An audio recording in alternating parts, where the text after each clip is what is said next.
No Resposta Católica dessa semana, gostaríamos de responder a pergunta da Maria Augusta. Ela quer saber se casamento em igreja protestante vale. E a resposta, como sempre, é complicada, ou seja, depende. Depende de quê, Maria Augusta? Depende do seguinte: quem é que está se casando lá? Se é um católico, para que aquele casamento tenha validade, ele precisa de uma permissão especial do bispo.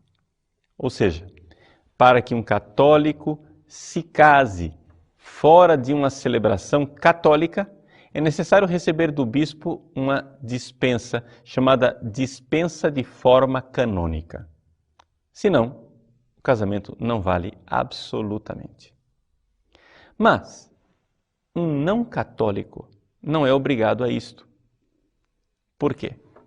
Porque esta obrigação de forma canônica é algo que surgiu no século XVI, no Concílio de Trento, com o decreto Tametsi. Deixa eu explicar para você. Historicamente falando, quando duas pessoas batizadas resolviam se casar, qualquer celebração que elas fizessem publicamente era sacramento válido. Não era necessário se apresentar na frente de um padre. Ou seja, os fiéis decidiam se casar e anunciavam publicamente que estavam casados, não é? Faziam um churrasco e faziam festa. Isto já era sacramento. E foi assim durante 16 séculos. Durante esses 16 séculos, começou a surgir uma prática devocional de que as pessoas, depois que já estavam casadas, iam até a igreja para receber uma bênção do sacerdote. E esta bênção, ela se dirigia de forma toda especial à mulher, à esposa, mais do que ao marido. Por quê? Porque era ela, a mulher, quem devia correr todos os riscos da gravidez. Ou seja, a bênção matrimonial visava o fato de que a mulher estava diante de uma missão que, para ela, seria bastante arriscada. É por isso que, ainda hoje, se você for pegar o ritual do matrimônio que nós usamos aqui no Brasil, como no mundo inteiro, a bênção nupcial ela é dirigida especificamente à mulher e só secundariamente ao marido. É o nome da mulher que é citado diretamente. E o marido é citado somente como o esposo dela. Por quê? Porque era uma bênção mais voltada para a mulher.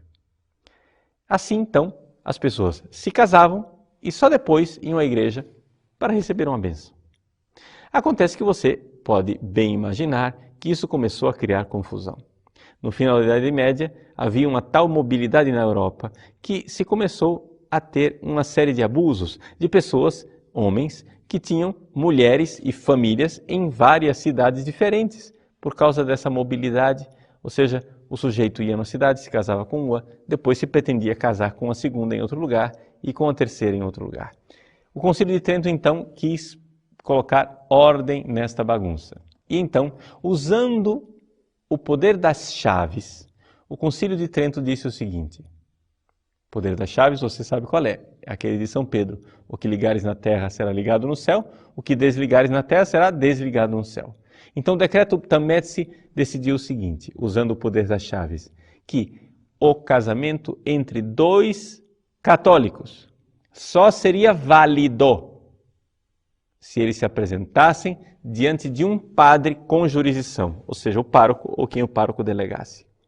Um padre com jurisdição, isso foi uma novidade.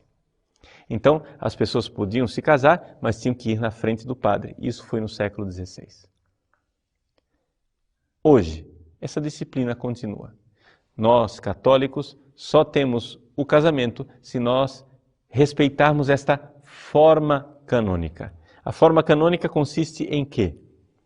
Que estejam lá os dois nubentes, as pessoas que estão se casando, duas testemunhas normais e o padre com jurisdição. Então, para que haja um casamento, são necessários pelo menos 5 pessoas. Os dois que estão casando, 2 testemunhas e um padre ou diácono ou bispo que tenha a jurisdição para reconhecer aquele casamento como testemunha qualificada. É assim que essa disciplina continua sendo a disciplina atual da igreja. Se um católico for a um cartório e se casar, aquilo não é casamento nenhum. Se for na igreja protestante, aquilo não é casamento nenhum. Se for em qualquer outro lugar que não seja diante de um padre com jurisdição, 2 testemunhas, o casamento não acontece. Mas isso é uma disciplina para nós católicos, uma disciplina feita com o poder das chaves. Como é o caso dos protestantes? Os protestantes são outros 500. Os protestantes que nasceram como protestantes, atenção, ou que, vamos deixar mais claro ainda, aquelas pessoas que nunca foram católicos na vida deles. Essas pessoas que jamais foram católicas, se um casal de protestantes que nasceram na igreja protestante forem a um cartório, aquilo que acontece no cartório é sacramento. Mesmo que eles não saibam, não é necessário saber. Eles são batizados. Então, qualquer manifestação pública de vontade de sacramento, de casamento, é sacramento. Por quê? Nosso Senhor Jesus Cristo elevou o casamento natural à dignidade de sacramento. Então, não é necessário nós aqui nos perguntarmos se vale o casamento na igreja protestante. Porque o casamento dos protestantes vale mesmo que eles não vão à igreja. Entende? Se 2 protestantes forem ao cartório, aquilo já é sacramento. Se eles forem à igreja e receberem a bênção do pastor, o que vale é o consentimento que eles estão dando ali diante das pessoas. E, portanto, será sacramento. Agora, se forem 2 protestantes, onde um já foi católico um dia, rege aqui, em matéria matrimonial, o princípio de semel católicos, semper católicos. Ou seja, uma vez que essa pessoa foi católica, ela será católica para sempre. E sendo católica para sempre, o casamento precisa ser na frente de um padre, senão não tem validade alguma. Então, espero ter esclarecido a sua dúvida e aqui poderíamos resumir da seguinte maneira. Vale o casamento que é celebrado nas igrejas protestantes? Resposta. Se forem 2 pessoas que nunca foram católicas, aquele casamento é perfeitamente válido. Se houver um católico no meio ou alguém que já foi católico um dia, para que aquele casamento tenha validade, é necessário receber uma dispensa do bispo, chamada dispensa de forma canônica. Essa é a resposta católica.